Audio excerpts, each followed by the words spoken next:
এখানে এসে খুব খুশি হয়েছি।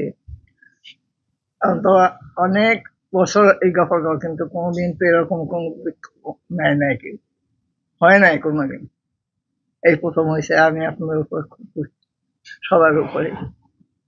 আর আল্লাহ করুক সবাই বাসুক, সবাই ভালো থাকুক, সবাই শান্তিতে থাকুক। সামনে থাকবো কিনা তার ঠিক নেই। দোয়া করবেন আমার জন্য, আমি দেশের জন্য দোয়া করি, সবার জন্য দোয়া করি, আমার জন্য দোয়া করবেন আপনি।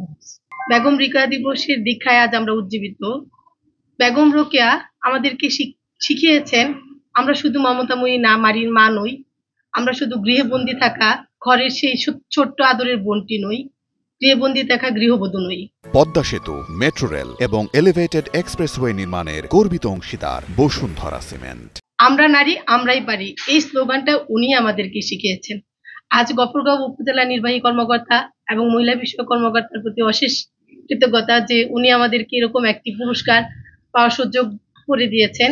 একই মঞ্চে আমি এবং আমার মা দুজন জয়িতা অদম্য নারী পুরস্কার পেয়েছি। আজকের এই দিনে বেগম রোকেয়া দিবসে নারী জাগরণের প্রতীক, আজকের এই দিনে বেগম রোকেয়া দিবসে গফরগাঁওয়ে আমার মা জাহানারা বেগম শ্রেষ্ঠ